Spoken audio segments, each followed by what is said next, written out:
Hello, I'm Eagle Gardens 1 on Instagram, and this is fucking talking shit with Eagle, episode 791.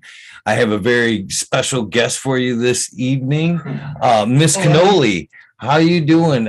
It's a pleasure to have you with me this evening. How you doing this Thank evening? you very much. Great. And you? I'm doing well. Thank you so much for asking. And thank you very much for being here tonight. So basically, how I do this is I try to find out a little bit about, a little bit of background about the people I'm talking with. Okay. So if you could, we're here of course, to speak about Frenchie, of course, a gentleman who I've learned a lot from over the years, and I have a ton of respect for. But I'm hoping to get to know him a little bit better than I did through you this evening. Okay. So I guess we'll start with you. When was your first interaction with cannabis or hash? Was it with Frenchie or was it pre-Frenchie? It was pre-Frenchie, when already in the US when I was a teenager, like so many kids in high school, smoking with friends. Nice, nice. Um, do you remember what kind of cannabis you were smoking with? Can you give us Well, it's California, so it was some weed from back in the day. Nothing remarkable. I mean, this was probably some brickweed, considering it was the 1970s, so. Right on, right on. So how long were you a casual smoker? I mean, did it? Yeah, yeah. Mm-hmm. Right on. So whenabouts did Frenchie come into your life, or how did Frenchie come into your life? In 1980, traveling, we met in Nepal. They were holding a full moon party, and they had made a traditional Moroccan infused hashish dish that was kind of the basis for their party. And so I was invited to their party, and we all ate this kind of majun, this dried fruit macerated with charas that they had put together. That's a pretty awesome. So what took you to Nepal? I mean, I guess how do you go from California to Nepal to such an awesome event? Well, back in the day, it was pretty common for young people to take a year off and travel around the world, with a backpack. It was pretty inexpensive. You could get pretty far on $1,000. And that's what I did. I left home and I traveled, went overland to India and then up to Nepal, and ran into them coming down from a trek. Yeah. Man, it sounds like a great story already. So I guess, can you tell me a little bit about your guys' first interaction? What drew you to him, or what had drew him to you? Well, when you travel like that, there's not that many. Well, back in the day, there weren't that many foreigners in these places. So you tended, and also just traveling, backpacking like that, part of the reason for doing it is to meet new people. So it was just pretty casual to run into other foreigners and spend time together. And they were having this full moon party for his friend's birthday. And that seemed like a fun thing to do. So I met up with them. And then I kept running into them. The places that people would go were kind of traditional. So you would go to some of these major cities for various things, to see various temples or various sites. And I kept randomly running into them all over India 4 or 5 times. And ultimately they were like, you should come to Frenchie's birthday party, and we're going to do it in such and such a place in a few weeks.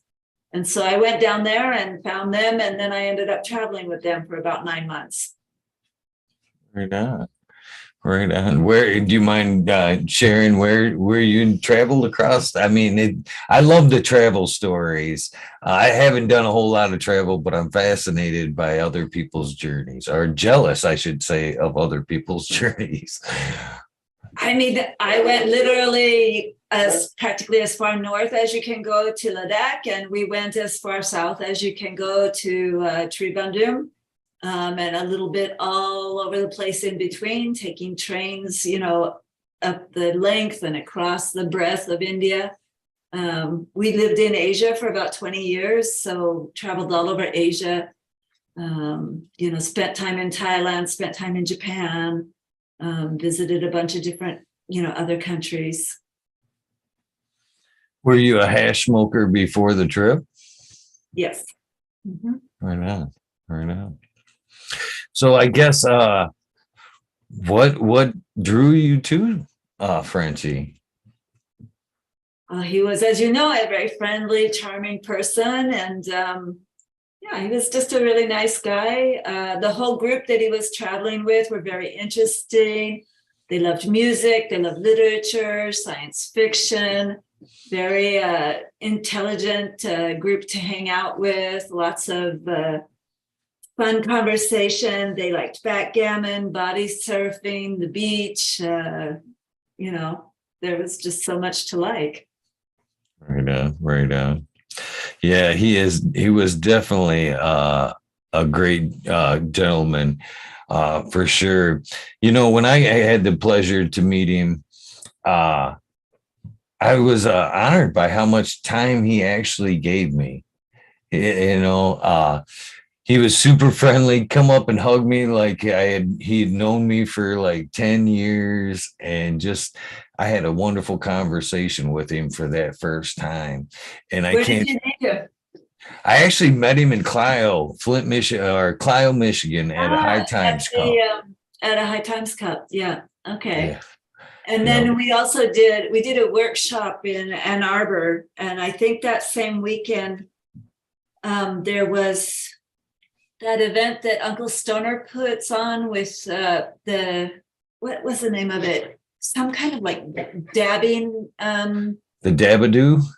No, that's Mila. This was Uncle Stoner, who was doing a thing at a club in Flint, Michigan, that he also went to. I'm forgetting the name of it now. Anyway, we had a great time in Michigan.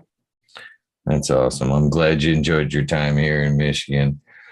But I honestly, I looked at that when I was done with that conversation with him that day. I was like, I can't believe, I literally looked at my friends. I was like, I can't believe how much time he literally just gave me. I figured it would be a handshake and nice to meet you, but he spent, maybe 5, maybe 10 minutes sitting there talking with me like an old friend. And I always thought that was pretty awesome of him, for sure.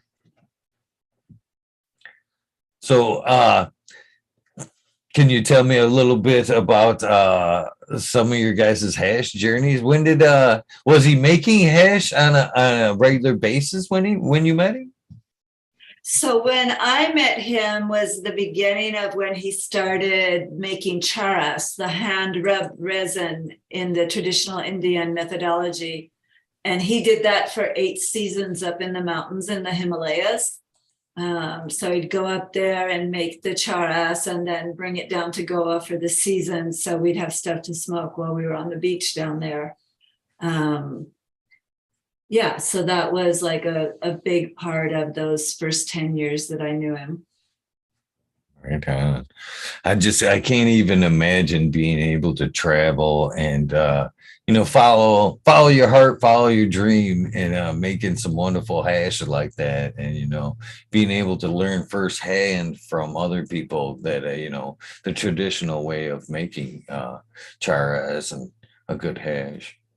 Well, there are a few people that I've seen that have been doing kind of a similar thing these days. The one guy do you have Instagram? I think the account is Irazin. They've been documenting some really interesting work along the Afghan and Pakistan border. They did a really interesting series of posts where they showed how inferior quality product could be manipulated to look much better.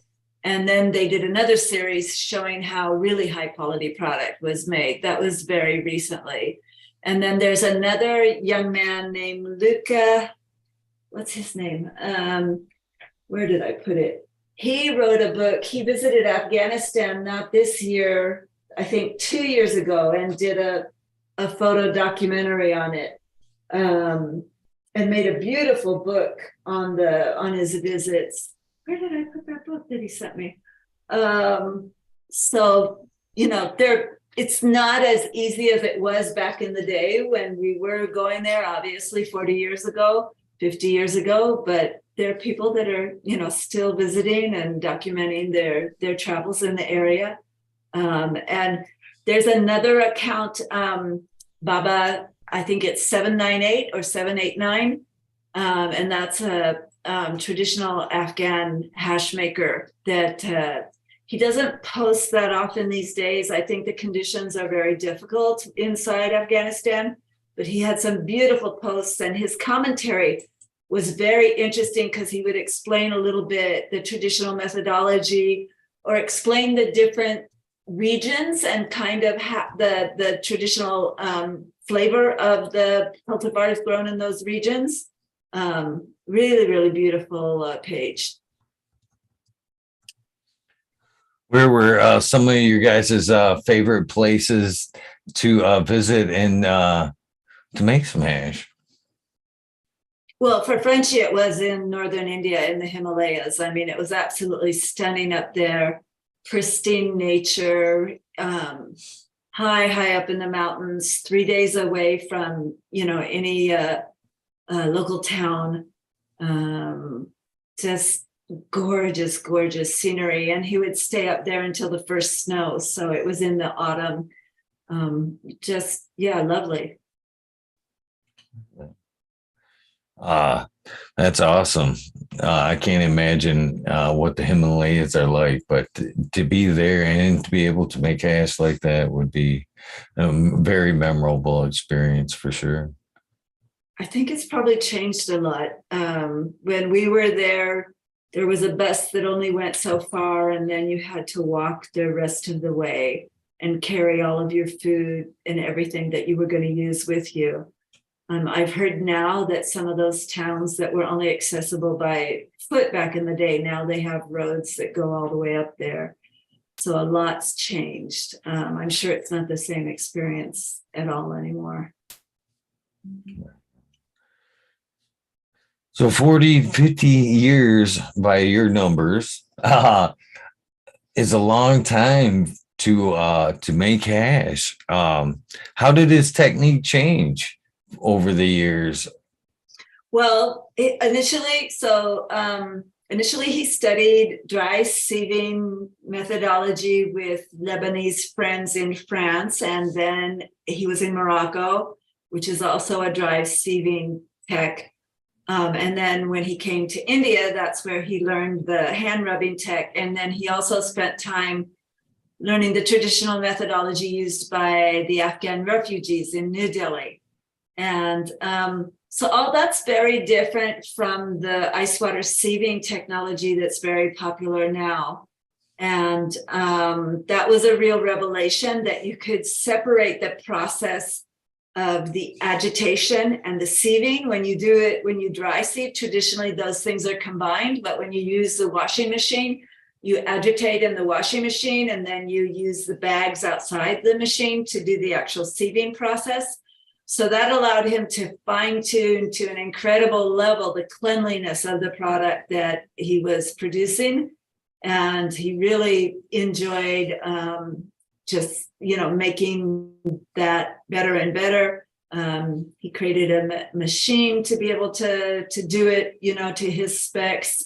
And then, of course, sharing with everybody here, going to all the cups and the various conferences and events, and ultimately starting to teach young people his do-it-yourself methodology.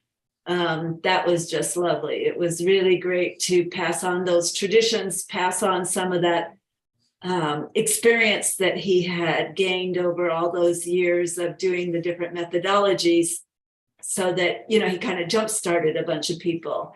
And at one point we had people saying, because he started doing workshops in 2015, and that was great for people in the US or Canada or Europe where we were traveling to, but there were people outside those areas that also wanted to learn.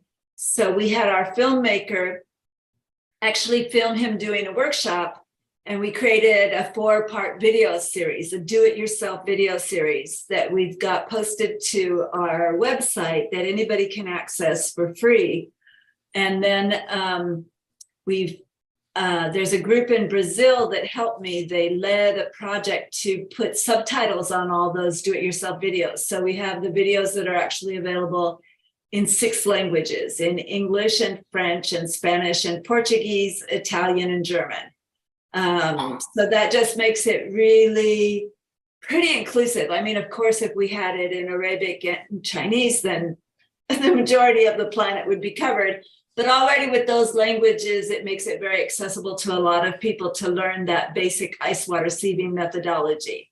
And a lot of people have told me that they learned how to do the process just watching his videos. So that's very heartening. We also have a Facebook page where he answered people's questions. So now I'm doing that for him. And we also, in that Facebook page, there's a kind of library where we keep a lot of the posts of his instructional methodology and other people who have shared things with me.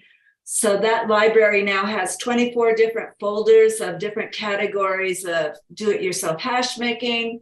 There's a section on edibles, there's a section on dry sieving. I mean, just so many categories to explore historic documents around hash making. Yeah, so we've tried to support Frenchie's legacy, his educational legacy, to make all this content available to people. Well, I appreciate that you guys were able to at least get some of it on film before his passing. He was a wealth of knowledge as far as, cannabis and hash in general.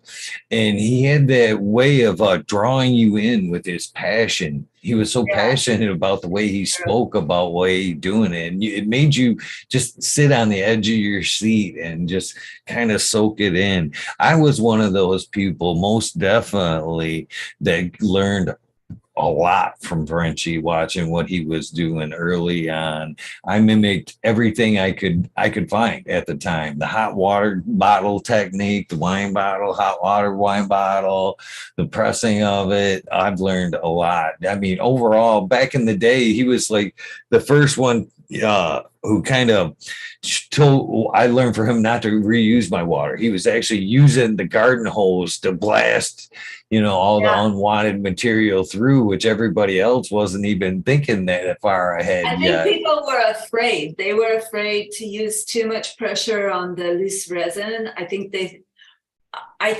thought they were going to wash it all away and then also maybe explode the heads. And he really showed using that fan setting. He said he would call it chasing the resin up the side of the bag to further separate it from the leaf matter contamination.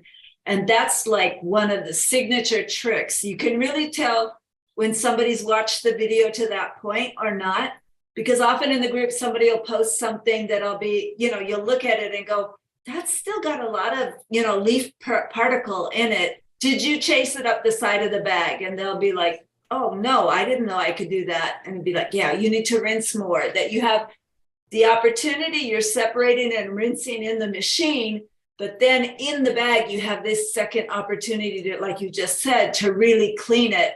And that's a game changer for most people. It was. So I guess when did he decide to start passing it on? I know once, that's a craft. That's to me, for a lot of times, and it took me a long time to start teaching people what I knew in different areas of my specialties, which I'm talking construction and stuff like that, carpentry.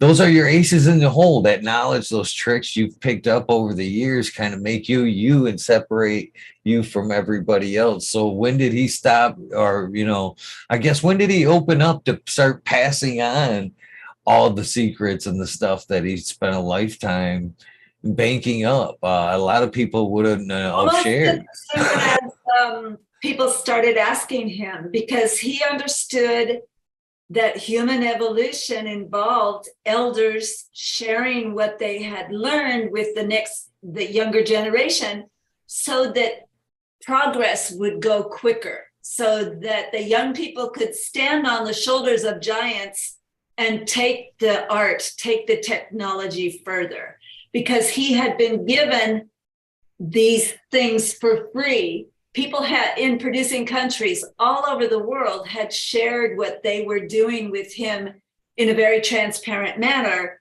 So when people started asking him here, he wanted to share similarly. He wanted to keep the traditions moving forward. Well, I greatly appreciate that 100%. I greatly appreciate that you're continuing to take his knowledge and put it out there for other people to learn. He was, like I said, he was a wealth of knowledge, and I'm just glad that it's still out there for people to learn from. Me too. Um, so I guess, when did you come back from the U.S., or when did you come back to the U.S. About from 20 the years travels? ago. Yeah. About 20 years ago. Oh, about 20 years ago. Yeah. Okay. Um, so did he immediately start to teach when he got back here? What was your guys' life when you guys come back to the States like? Not immediately, because we had our daughter who was still young, and so he was concentrating very much on his family life. And when she went away to school, that's when he started to teach. When he felt like his father period was over, and he was kind of going into the next stage of his life, his third chapter, as he called it. It's a heck of a chapter he's left too. So I guess, was he ready for? I want to think it was kind of an explosion. It seemed to like take off very quickly once the Canada community got a hold of him. It seemed like it kind of really skyrocketed for him. You seen him everywhere. Everybody was talking about his work or him. Did it take off like instantly? Just kind of, okay, I'm ready. How was the beginnings of open the door for teaching? So there was a program at Oaksterdam in Oakland, California, where they taught you the legal, basically how to run a legal cannabis business within the therapeutic environment that existed in California at that time. So he went and took that class so he could just understand, what the rules were. And then after that, yeah, it went pretty quick. He had the Duchess ask him to teach her. Well, it wasn't her who asked him initially. He had an opportunity. He was writing for Weed World magazine in the UK, and they were looking for somebody to write their smoke reports. And Frenchie didn't want to do it. He wanted to concentrate on his scientific studies and write about the science behind the process of hash making. So he proposed to the Duchess that she do it under the condition that she learned to make hash so that she would better understand how to evaluate it. So he taught her. And then very shortly, within maybe a month or so after teaching her, he took on his first apprentice, Laura Bell, who goes by Cherry Blossom _Bell on Instagram. And that was a formal apprenticeship where she came and she lived with us and she worked side by side with Frenchie for about 7 years. And now she's director of operations at a facility in Ukiah called Heritage Mendocino, where they have a 500-gallon washer. And so she's working with some very talented people there. They're making the hashish and the rosin and a whole array of different products, and doing some beautiful, beautiful work. She won the Eagle Clash this year and won the Emerald Cup last year. So yeah, just amazing stuff. So yeah, sure. And then shortly after Bell joined us, he started doing workshops almost on a monthly basis. It got to the point where I was planning out his schedule 6 months in advance, and we were doing workshops all over the US, Canada, Spain, Switzerland, Amsterdam, yeah, we really, and then the pandemic hit. Was so unfortunate because we had, a whole slew of things that we were supposed to do the year of the pandemic. Notably, he was supposed to go to the conference in Israel and speak to the scientists there. So that was, I think, one of our greatest disappointments. The pandemic lockdown was beginning of March, and that conference was originally scheduled for April. And of course, it was never rescheduled during those couple of years. And then, yeah, Frenchie got sick. But it was great.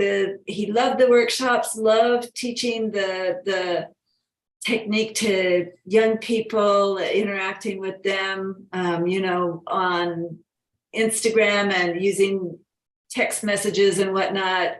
He helped a lot of people fine-tune their process. I remember one time he came back to me, he had been driving up north to see the farmers, and he said some guy from Lebanon contacted him.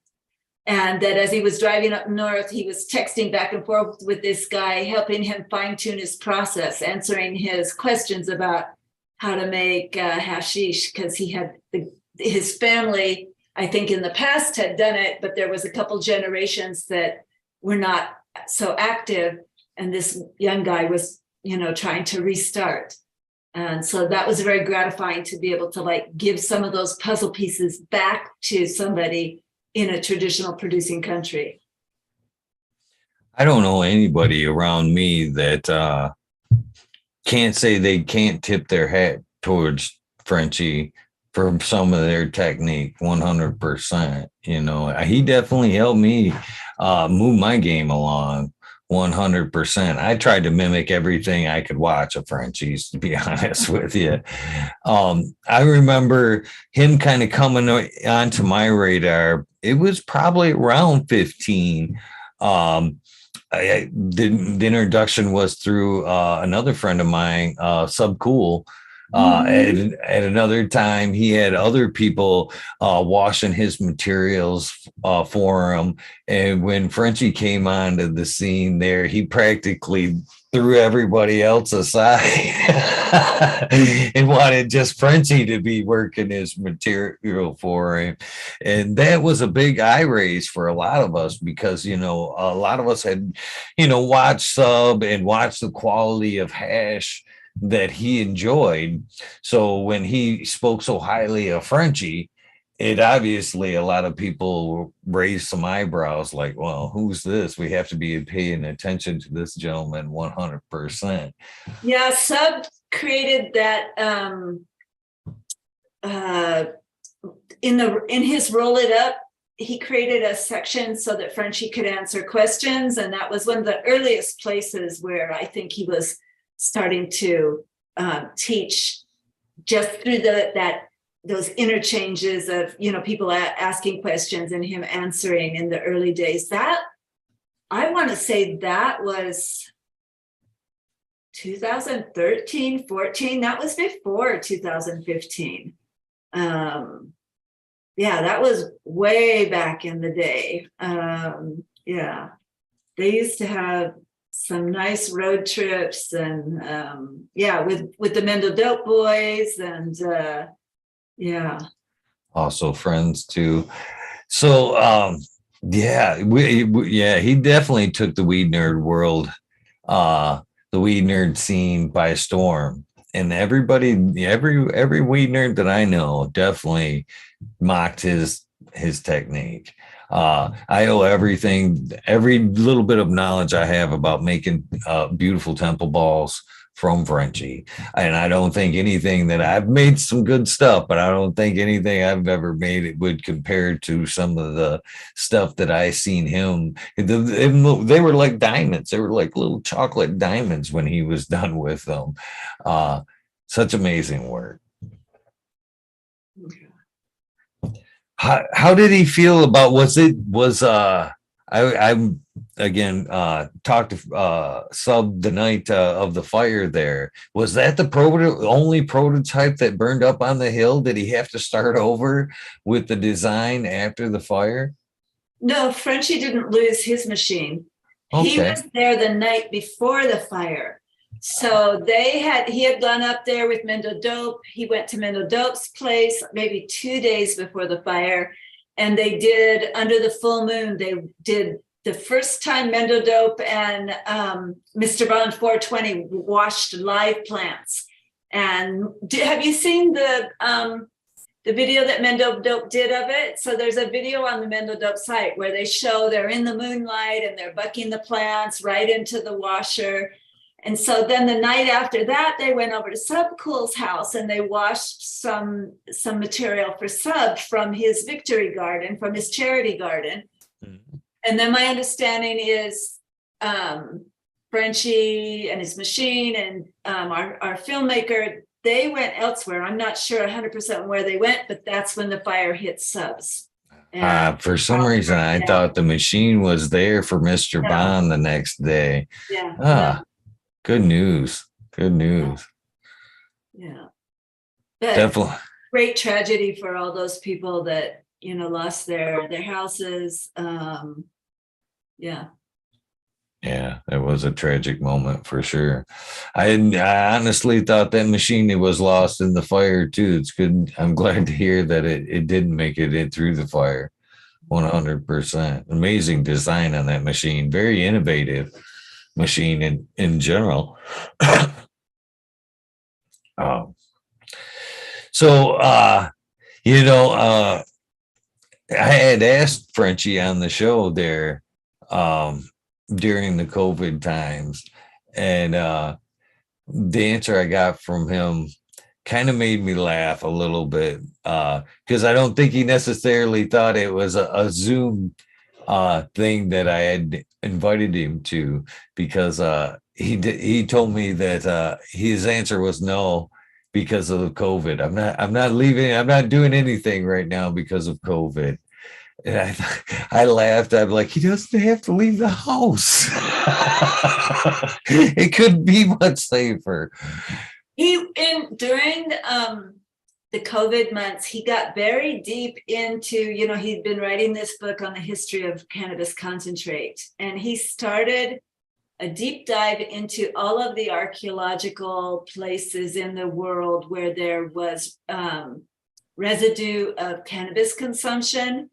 And he investigated, I think, so there's a list that goes with the book that I'm editing. There's like 220 different places. He got so immersed in that, he had the smoking room downstairs and he would take the dog down there and he had his hookah and he had his laptop and he was just exploring. So he would come upstairs and he'd be telling me about this place in Israel or this place with these people who invented the horse-drawn chariots in the one part of Russia, just like all kinds of cool stuff. So he probably was so deep into everything he was doing. There were periods where I would go down there and I would try to ask him questions about stuff, and he was just so entranced by all this stuff and all these connections he was making. In his head, he was reliving this kind of primordial time when we moved out of Africa and how these different tribes came together, the Denisovans with the Homo sapien, how they existed in the same time period. And Frenchie he was so focused on that research. You probably hit him at a bad moment where he was just like, nope, I'm doing this now. I'm not doing anything else. Yeah, I can't imagine all the research and stuff he's done over the years. Like I said, he was just an amazing wealth of knowledge when it comes to cannabis and hash. It was always fun to talk to. And so what was some of your guys' the Himalayan, but where did his favorite cultivars come from? Obviously the Himalayas, but I think he would say most recently from NorCal. Some of the best cannabis in the world comes from that area. Some of the best breeders of modern cannabis are from that area. He used to call it the Candy Land, that before we came to California, that basically there were 5 cultivars and they were based on the names of the producing country, so Moroccan, Lebanese, Afghan, India, Nepal. And that, coming here and especially, hanging out with people like Subcool or Mean Gene from Mendocino, Leo Stone from Aficionado, there were so many breeders up north, right? And everybody was sharing what they were producing at these cannabis cups. So to ask him for his favorite was always, he would always say, I didn't have a favorite. He loved anything that was fruity and gazzy. But, so that's a wealth of things that people are producing. Yeah. Right. Did you have a favorite? Do you have a favorite? Not for here, no. I don't smoke much anymore these days. And I was spoiled when we were in India because I was always hanging out with Frenchie and his friends, and they always had, some of the best stuff that was available. Yeah. So how did one get a hold of Frenchie to make some hash for him? I mean, was he picky about who he'd actually make hash for? He wasn't making hash for other people. He was making it for himself. And then when we were working in the therapeutic market, selling to people that we had the Scripps relationship with. Right on. What were his favorite cultivars? It changed year to year, a lot of it depended on what the farmers were growing. And I think there was very little that he didn't like. He liked the outdoor sun-grown regenerative cannabis that's being grown by all those small farmers in the Emerald Triangle in Mendocino and Humboldt. Some beautiful stuff in Southern Oregon as well.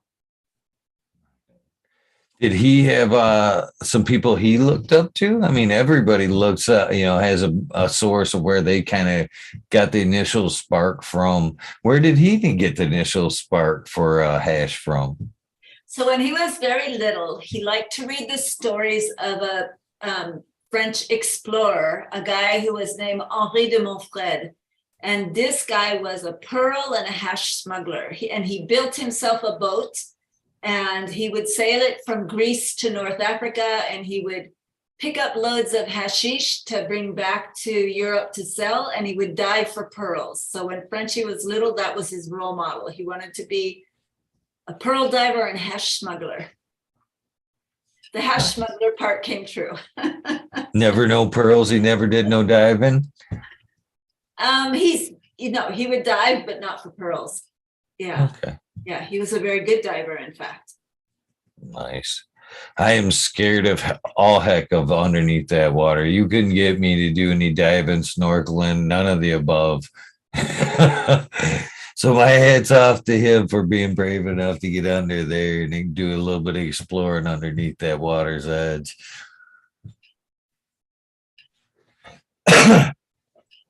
So I guess who were some of the people he looked up to in the later days? Well, he was very appreciative of all of the Afghan friends in New Delhi, the refugees that we hung out with there. I know he has a great deal of respect for all the traditions that were passed down to him in the producing countries. He was very appreciative of people who understood cannabis science and who shared, their information.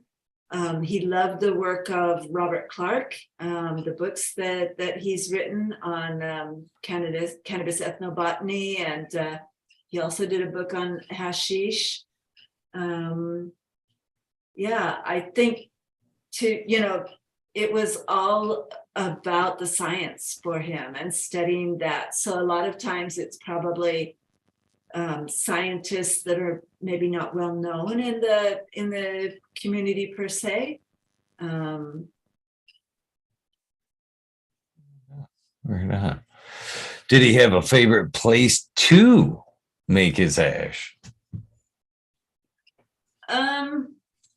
Or a favorite time of year? I guess that's fair enough too. He liked a cold space, so and any space can be made cold with the use of an air conditioner and an ice machine. So he wasn't really fussy. He was really flexible. He took his machine, like you saw, a little bit everywhere, and really enjoyed bringing it to various farms and making the hash on the farm. Or he didn't need a lot. It's a simple process. If you have the machine and your sieving buckets and some water and ice, the place doesn't have to be particularly fancy. He was the first one that I've ever really heard of that really spoke about the ice mixture, that you didn't really need a whole lot of ice. You just needed it more cold than more ice. Because he read a study that basically said, it was kind of a eureka moment for him, that the trichome head is made like a fruit or like a leaf to naturally fall at maturity. And up until then, some of the other North Americans who were making ice water sieved hashish, their position was that you had to put a lot of ice in the mixture so that it would freeze the material, that it would make the material brittle so that the head would break off. And Frenchy, through this study that said, no, the mature trichome head is made to naturally fall, he realized that they were doing themselves a disservice, because by making the material brittle, not only was the head being snapped off, but the leaf matter was being snapped into smaller pieces. So with less ice, you just needed to chill the water so that the natural stickiness of the material would not be a hindrance going through the bags. But it was the vortex of water. It was the massaging movement of the vortex that would gently separate the head from the stalk. And I think this idea led to a lot of people realizing that they could be more gentle with the material. Like in the past, people were using drills to kind of pulverize the material. And we really realized that was a huge error. You were creating all this leaf matter contamination for yourself unnecessarily. You needed to harness the power of the vortex of water to just let the material naturally separate. And this is where he was able to get such beautiful end product and kind of make other people aware that they didn't need to be so hard with the material to get to that point. So when did he go from, was there a period where he was like hand stirring and then kind of went towards the mechanical side of things? No, he always used the little blue mini washer.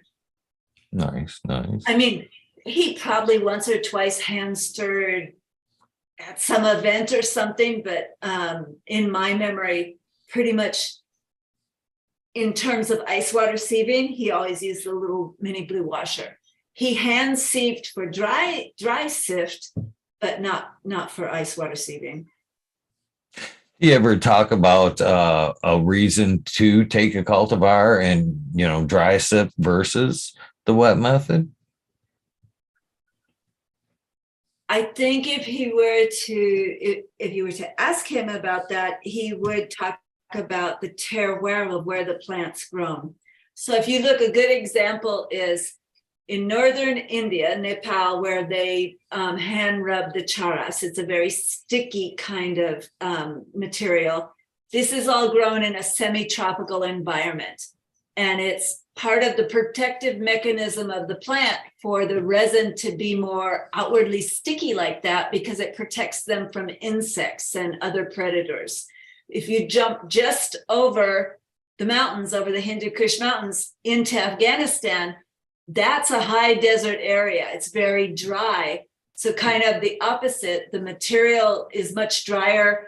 the trichomes there are being used to create almost like an air conditioning over the leaf surface to protect the moisture from evaporating too rapidly. And so in that area, they use a dry sift technology to gather the resin because it's so dry. They don't have this problem of it sticking together. So it's all about the type of resin that you're working with and accommodating that to your methodology. So if you're working with something that's dry and sandy like that, nowadays, I think he would suggest looking into the static technology, where you're using, a nitrile glove or another tool that creates a static situation that's separating those trichome heads that have one weight from the leaf matter that's much lighter. And so in using, kind of a circular motion over a sieving screen, you can get the material to adhere to the edge or to adhere to a tool so that you can really super clean the material away from any leaf matter residue. Full mesh bags were another thing I took from Frenchie early on. Yeah. That was a game changer for me as far as time of sieving. It was a huge time saver right there. Well, that was the whole thing. He worked with a woman named Stephanie to have those produced because he really understood that when you're doing that ice water methodology, if you chase it up the side, that gave you this second opportunity to clean things so much more thoroughly. Those were a game changer for me. I mean, everything I learned from him, every little tip that I could aha moment I had from him definitely improved my game 100%. And I'm very grateful for everything he's done for the cannabis industry, 100%. And it was a loss with his passing, 100%. But I am so grateful that you're taking some of his information and making it more of a legacy now for everybody to enjoy in the future. That's pretty amazing. So if they're interested in taking some of the classes online, where can they look for those? So if you go to our website, which is FrenchieCannoli.com, and it's Frenchie with a Y, so FRENCHYCANNOLI.com, and then /DIY. The links to all the classes available, video recorded classes, are right there in categorized by language. So I've separated them out into the language category with subtitles. So you can access really easily there. Or if you prefer to go direct to the YouTube site, if you go to youtube.com/C/Frenchie Cannoli, all of his videos are on the YouTube page. And so on that page, not only do you have the workshop videos, but there's a bunch of kind of hash porn stuff. There's some interviews that he did. There's all kinds of content there. With all that research he did he leave? I'm terrible about taking notes, but I'm sure he was much better. Are there some memoirs at some point that you may put together in a book for us to see through and look for some extra tips that we haven't, So he wrote that book during the pandemic, so that'll be coming out, and that's divided into two parts: his history of cannabis concentrates and then the do-it-yourself hash making. So I think if you look at his videos to a large degree, it's all there. But there's I think it'll be nice for people to have it, kind of spelled out as well, that almost like a reference book that they can go to and check some details. So I hope to, the film is coming out online April 29th, which means to a large degree I'll be done concentrating on the film, which, the initial release was 7/10 last year. And once that's done, then I'm going to put all my energy on finishing the book so I can try to get the book out before the end of the year. It's got to be tough to go through all those memories and put them out there for us. The book it's not his memories. Frenchy said he would never write a memoir. That wasn't his trip to kind of immortalize himself. He wants people to think about the origin of the bounty that we have through the plant, basically through an understanding of the history. And then he wants to leave behind a manual on how to do it yourself, because he always felt that if you really wanted to smoke the best quality, you had to make it yourself, or you had to work with somebody who was doing that locally in a kind of community level, that we were never going to have really excellent mass-produced hashish. And I think if there's anything that big business in Canada and California has shown us, is that when they try to mass produce something, the only thing they achieved was destroying the marketplace. You know, they ruined it for themselves and they ruined it for everybody else. And they did nothing in terms of supporting the legacy of the people who actually have been protecting the plant for the last 100 years. Well, in my eyes, he is an icon.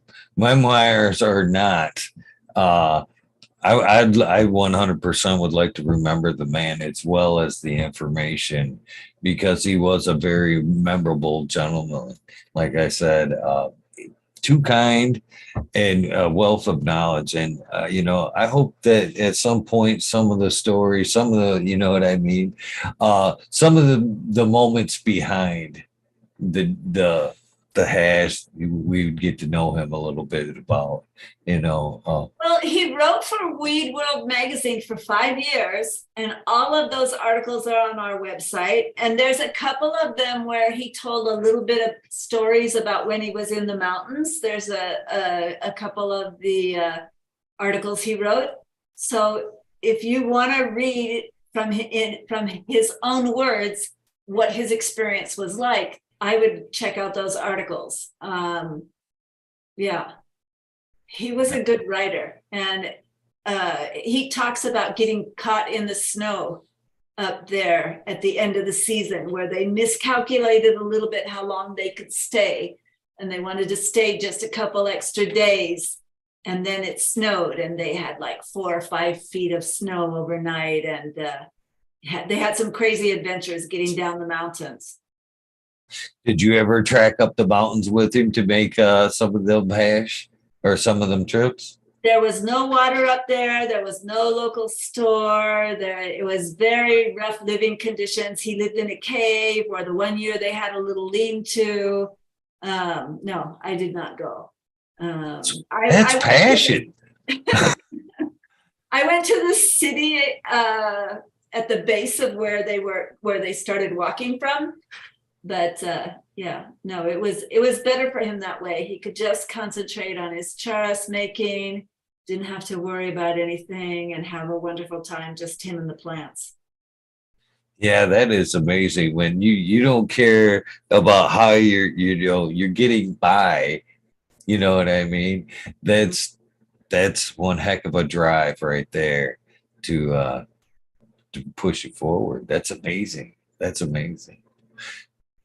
Yeah, I would most definitely be interested in hearing some of them stories from the hillsides and stuff like that. The moments, stuff he went through to gain that knowledge would be fascinating. 100%. So, the movie's coming out April 29th, the re-airing there. Where will they be able to catch the second premiere? It's going to be on Vimeo, and people will be able to buy a ticket, kind of like you would buy a movie ticket to watch it. And on the 29th, we're going to be doing some live streaming after the initial, because that's like the worldwide premiere. So we're going to have some people are going to be hosting movie watching parties. So I'm allowing people to screen just for that evening, like in an event space, the film, and share it with a group of people. And then we're going to live stream after the party to have a Q&A with the filmmaker and some of the people featured in the film. Also to do a virtual hookah sesh, because Frenchie loved to smoke hash in the hookah. And so I hope to have a bunch of different people who organize parties all over in cities all over the US so that we can kind of pass from one place to the other. I already have people signed up to do parties in Chicago, in Worcester, Massachusetts, in New York City, in Barcelona, and a couple of cities in Canada. So I'm hoping I can get a bunch of people who will host events and join up to this live stream so that we can really talk about the film, share some smoke, and just really enjoy the release of his film. Right on. Well, I'm sure there'd be a lot of takers to be a part of that 100%. He was an amazing gentleman. I never got a chance firsthand to smoke out of that hookah, but I had seen a ton of videos to what looked like ounce pucks of hash being dropped onto that thing. And I thought, wow. Wow, every time. Just to have a puck, much less just drop it on a hot bowl for everybody to smoke. Pretty dang cool. Pretty dang cool. Did he realize how many people he was actually touching with his craft? I don't know. I mean, obviously a lot of people reached out to him. He exchanged information with a lot of people. People would ask him questions, and he spent time every day answering people's questions back and forth on the Instagram, on the Facebook. So I think he had a sense that it was quite a few, because every day he was talking to new people, right? A lot of people, when they reach that kind of fame, if you will, tend to tighten up a little bit on how they talk to people. But that was, like I'd spoken earlier on, that wasn't him. He always took time to say hello and thank you for your interest in him and just in the hash itself. He was an amazing man, and I was grateful for the opportunity and time that I have got to spend with him. I can't imagine a lifetime with him. It must have been quite an adventure. Yeah, it was very fun. He was very fun to live with. Absolutely. So have you learned anything special from him for the years? Was there anything from him that he was learning to make hash that you were like kind of fascinated, or behind the scenes going, I don't know so much about hash. I mean, obviously you learn stuff from another person when they're your partner for 40 plus years like that. He came from a culture, he's from southern France. I think of it as very joyous culture, very communicative. You'd get together with their friends and they would talk and explore ideas, and also very adventurous because, we both had that love of travel. So I think there was, there were some mutual things, but I really appreciated the joy of his culture, that animatedness. My family's all from Czechoslovakia. And so I think that, it's a little colder up there, a little more of that almost Russian influence, less emotional.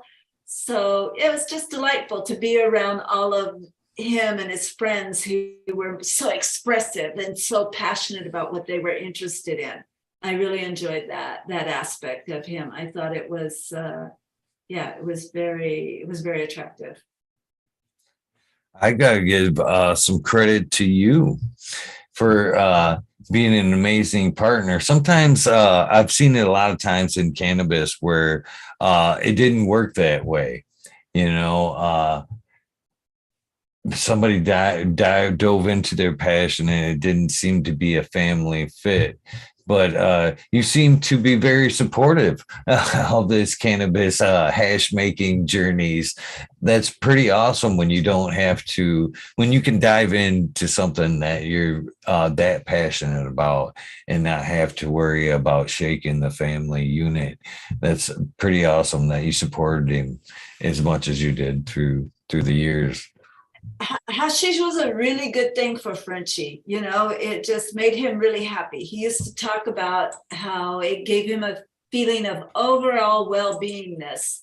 And I continue to a degree his advocacy, his work, because I think there's probably other people out there that would benefit similarly from, you know, exposure to the plant. And yeah, I want other people to be able to have that. It brought him great joy. So if you have an endocannabinoid system that reacts in the same way, I think you should be able to use the plant both therapeutically and psychologically. Yeah. I'm definitely an advocate for cannabis as a medicine versus the recreational side of cannabis. Hash in general seems to be very good for pain, just rest in general, a huge part of the medical side of cannabis. Yeah. Yeah. Well, Frenchie used to say all cannabis use is therapeutic, whether you realize it or not. Yeah, I believe that's very, very much true. I think people are honest sometimes about why they use cannabis.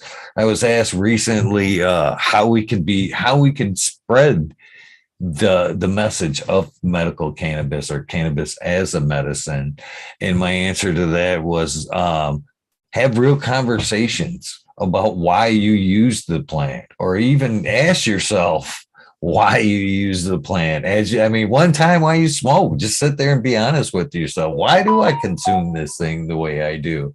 And then have a real conversation with people. Because I think once you ask yourself why, you'll find the medical reasons. That's true. That's true. So were there some things that were left undone for he had such a wide dream there? Were some things that he didn't get to do that he wanted to do before his passing? Well, he would have liked to have gone to Israel to speak with the scientists, Oh, for sure. I think it would have been nice if we could have, you know, talked a bit more about some of the details in the book, because every time when I was editing for him, I'd ask him questions and he'd just blow me away with elaborations on, you know, what he had already written.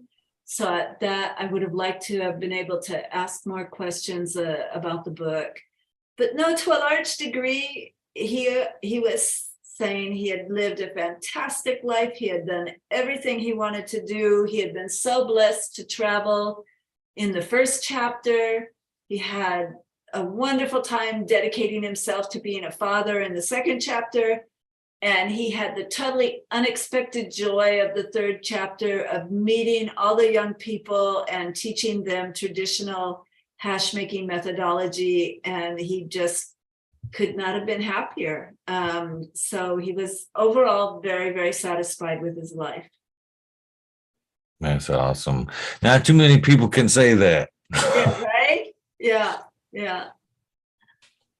Well, I think one thing that one of his goals, I think he absolutely achieved, and that was teaching people that they could make a quality hash themselves. Yeah, Uh, yeah. I don't think people realized how easy the process could be until some of his videos, some of his work was out.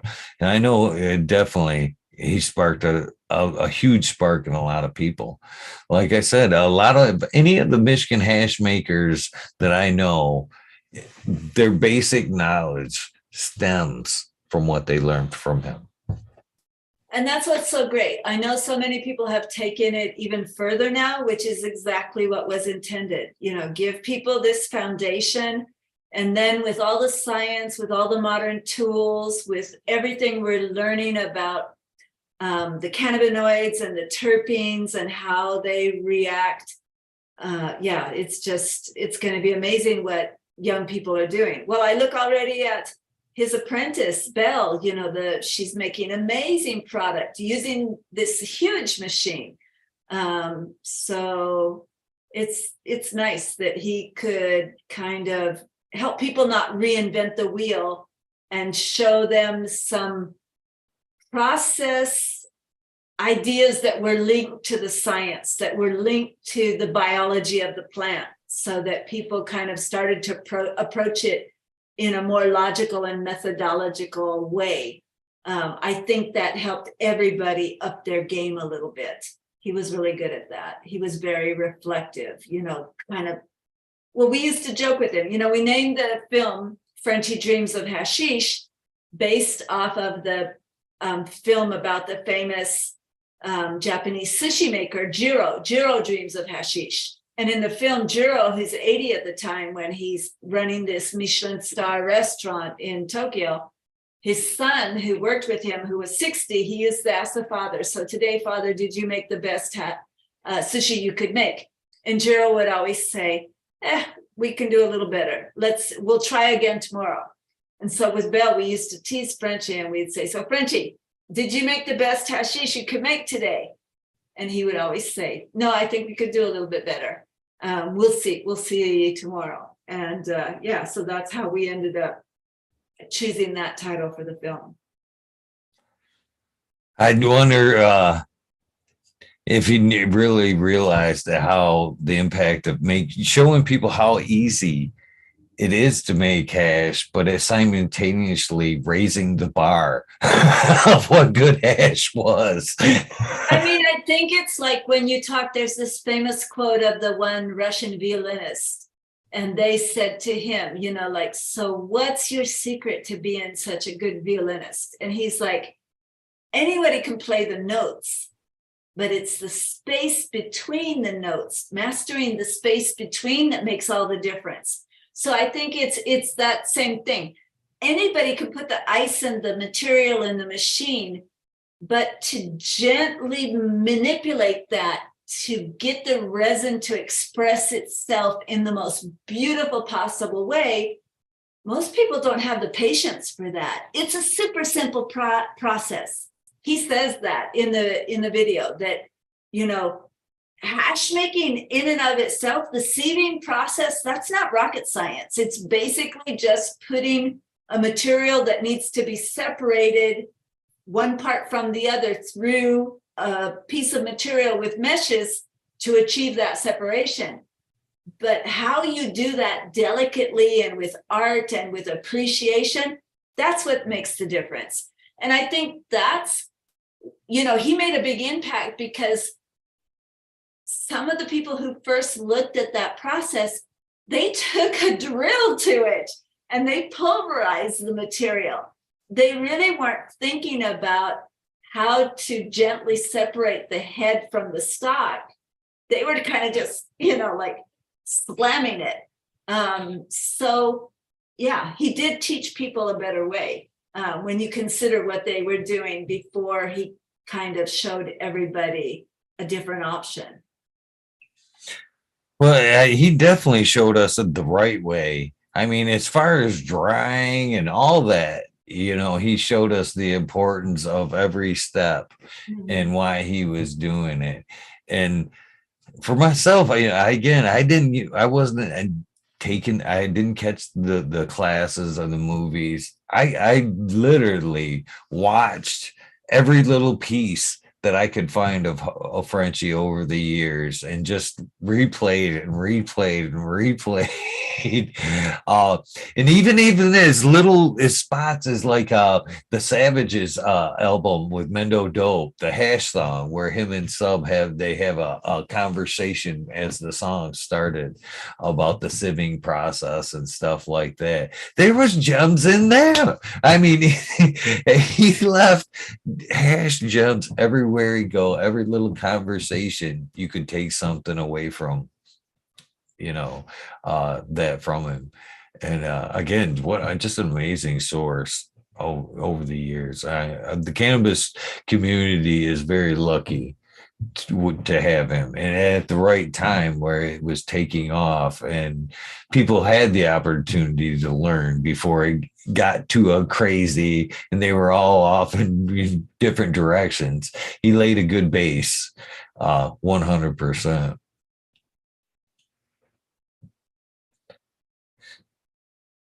So we are kind of coming up to that time where you said you had to go. Yeah.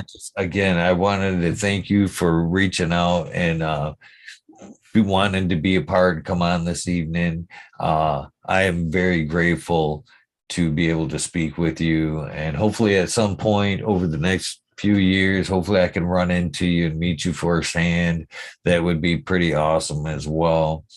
But again, I'm grateful for you supporting the legend himself to donate his time to us to teach us an amazing craft.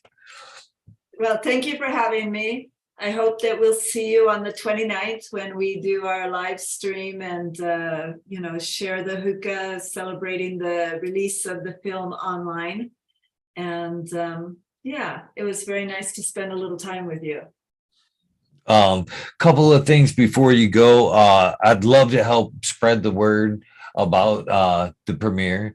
So any links that you could send me that I could attach to this video and post on Instagram and stuff, I'd love to be able to. We have a whole website for the film called FrenchieDreamsOfHashish.com.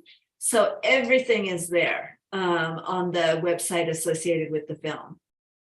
Okay.